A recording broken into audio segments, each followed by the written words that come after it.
doprava, dobrý. Jemně, tak. A doleva. Ono je potřeba na ten rozjezd tím, že jsme takhle pomalá rychlost, oni než se kousnou diferenciály s převodovkou, tak je potřeba na to jemně, jo, když máme takhle. A půjdeme doleva. Má spojku? Jo. Bude si řadit, řadí si až ke 3000, jo, takže on to takhle nechá chvilku táhnout a tady se už neřadí, jo. To fakt jako je síla.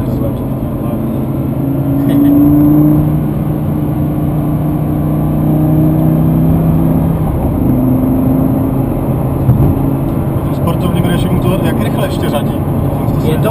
Je to rychlejší, můžeš vyzkoušet, nevím jestli s počítačem jsi zvyklý na pádla. Jo, tak můžeme vyzkoušet ty pádla, není problém, je to i příjemnější, je to rychlejší. Pravým pádlem se řadí stupně nahoru, levým se podřazuje dolů. To auto je jiný trošku, než je cokoliv jiného.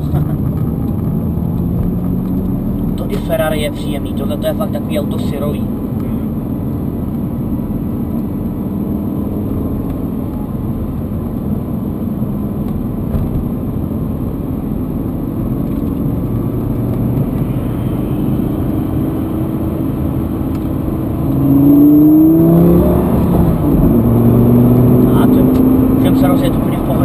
Není problém. Na levou stranu se dáme a můžeme pokračovat, není problém. Celá tady viditelnost je dobrá. Teď.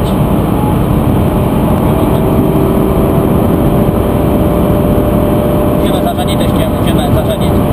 Pravým. Lidi mají na otáčku, vždycky, když půjdeme kolem těch aut, je potřeba hlídat tu stranu pravou, ty auta vpravo, jo? My musíme přemýšlet za ně. V pohodě, dejme se klidně znova doleva, pacha na tohleto auto za tím autobusem, aby o nás věděl.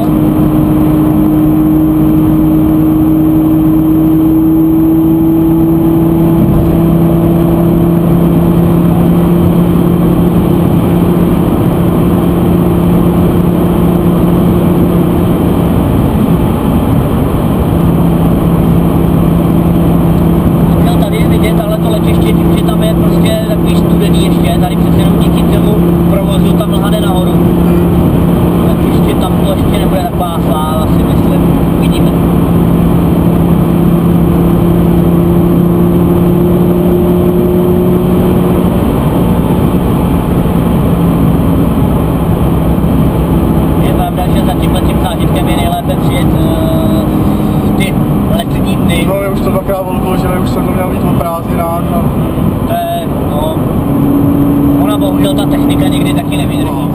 Takže se selhaly brzdy.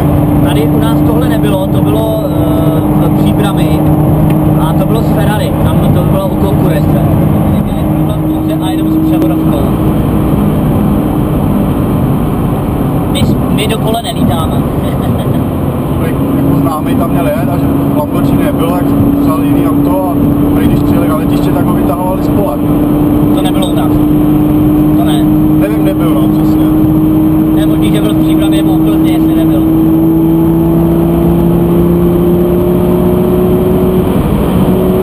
Česká je tam nejvejš, jo? No, asi široká káry. Pohodě. Tady si přibrzdíme a máme zúžení, jo? Takže pojedeme doprava a se dáme. Ještě ho předjedem tu Auditu tady. Ještě dlouhý, že jo? Ještě tadyhle a ještě tadyhle doprava. A bacha, on tam byl jeden ten pan Gate vystrčený do prostředka, jo.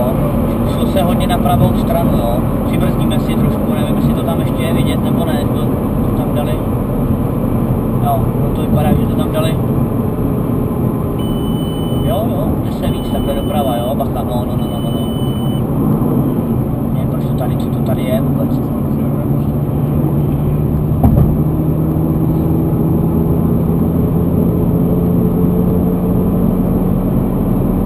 Tak, my budeme tady doprava, ven dálnice.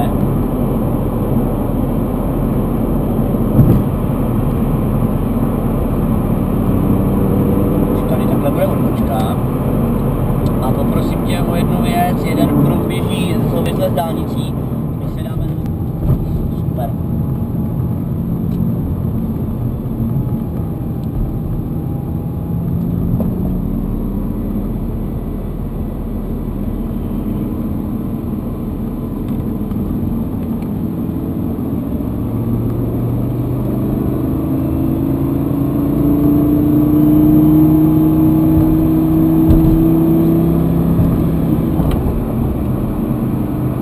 No tak když se jede, tak do těch 3000 otáček a řadíme, no, není problém.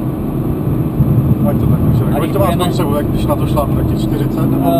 Průměrná spotřeba tohle je 18 litrů. 18? A když na to člověk šlápne, tak se dostane asi 50-60 není problém. To se dělá vír v nádrži. Má spotřebu 10 a už na to nadává. To je krásný, proti nám jel tady historický autobus, teda, ten je perfektní, ale ten je teda naprosto dokonale udělaný. Ten je pecka. Ještě s přívěsem, tak to je dobrý. S tím jezdě můj děda. No, přesně tak. To je člověk, který řekne, že jede? Že to ani není znát, že jo? To fakt zná ta rychlost, no. V těch nižších autech. Tak. Člověk jede 50, 60 a je to jak když jedeme 40.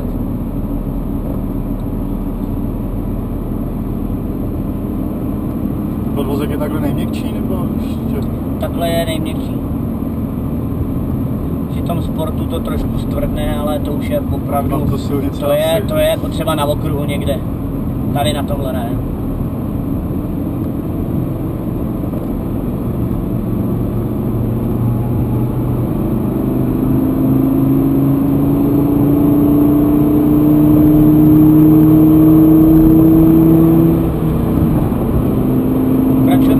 My tady přejezd nemáme žádný, on je doprava tady naznačený, takže my můžeme pokračovat rovně dál, bacha na ten traktor tady, nebo co to je.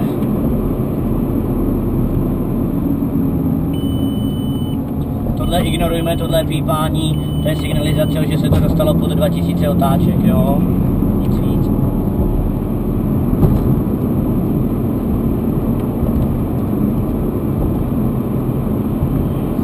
Se že na to letiště, že se chtěli podívat naši je pravda, že my tak nějak jako na příští rok chceme si tam trošku, aby ty lidi tam mohli přijet, podívat se na to, ale je pravda, že to je jenom sprint a nic víc, jede se pryč, jo. Že to tam nebude o tom, že budeme kroužit nějaký kola, pokud si vidím i tamhle kolegu, takže paráda. Tak my, jak máme tady ty stromky vpravo, v poli, jak je ta zvýšená tráva, tak tam je cesta přesně tak. Můžeme tam najet.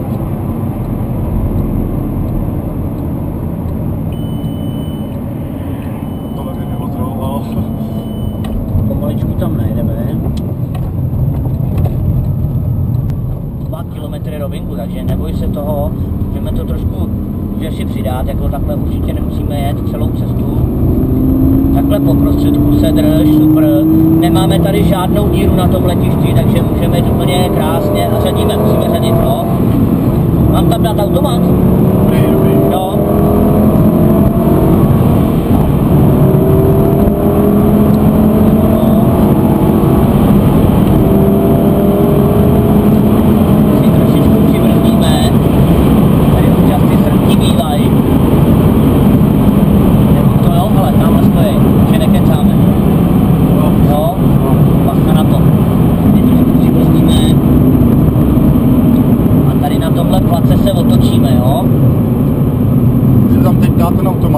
Určitě.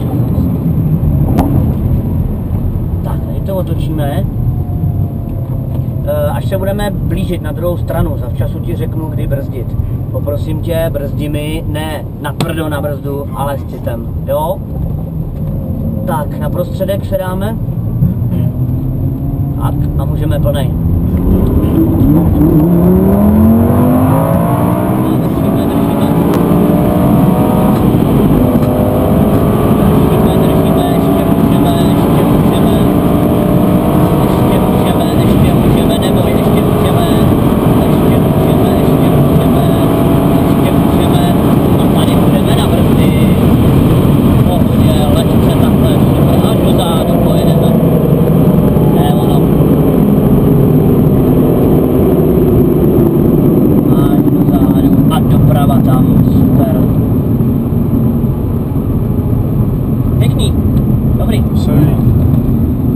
akcelerace je fakt slušná. Příští rok bude nové Lamborghini a nové Ferrari. Takže... Jaký Lamborghini? Gallardo bude. Ale ta 560, ta novější. To je Spider nebo? Není. To je to normální. Tady půjdeme doleva a poprosím tě z té pravé strany, jo? Najedem tam. Přibrzdíme. To máme. No, děr opatrně před tou. My zase všem, kolik jsme tady dá vytáhnout. Tady, já když jsem viděl tu ručičku, já jsem se tam koukal, tak tam je to tak kolem těch 260, 250, 260, což tady je optimální. Na tohle tu. Tak jo, to umíme možná i těch 300, no. Ne, tady s tímhle nedá se. Příští rok tady Ferrari, co budeme mít, i to Lambo, tak ty 300 tady uděláme, není problém. Tady půjdeme doprava, takže když budeš chtít určitě příští rok dorazit, doráž, protože to tady máme vyzkoušený s těma autama, těch 300 se tady dá jet. Jestli vy a Koenigsegg, že si budete pořizovat. Někdo si tady... Koenigsegg? No. To bych chtěl vědět, kdo si ho pořídí. Někdo, že to bude teď novinka. Tomu nevěřím. Je to drahý, jo? Je to drahý. Koenigsegg stojí 30 milionů, 35 milionů. Tomu nevěřím. Až to uvidím, tak tomu uvěřím, ale takhle z doslechu to se napovídalo už takových věcí. To by byla hodně drahá jízda. Jo. To je jak Bugatti Veyron. Jo. To je 30 kilometr pomalejší. No. Ale s akcelerací je to rychlejší. Akcelerací je to rychlejší. Dokonce jsou na YouTube teďko videa a Veyron dostal napraskáno. Ale pořád je s maximálkou první, no. Myslím, že na 431. I když je pravda, kdo těch 430 člověk dá, to je takový údaj. Příjemně je to zrychlení u těch aut, ale maximálka.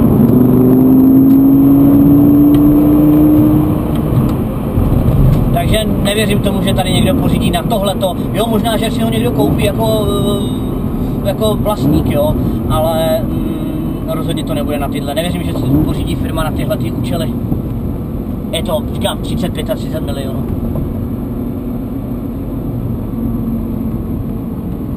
A co vím, tak naše největší konkurence, která je u Příbramy, tak zrovna u nich bych to neočekával, protože ty jsou na tom hodně špatně.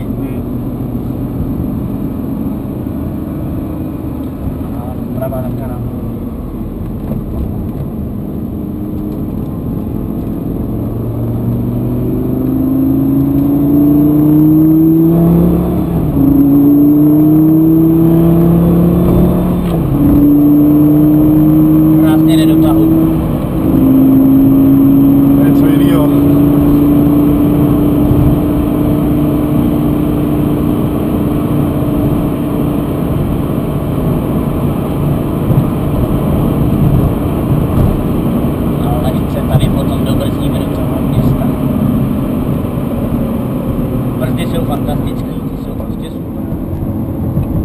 V zatáčkách tohle auto sedí jak přibitý. To je, to už vidím to mírně. Tak tady máme bacha, jsou 2 přechody za sebou. Takže opatrně, občas tady takhle stojí auto.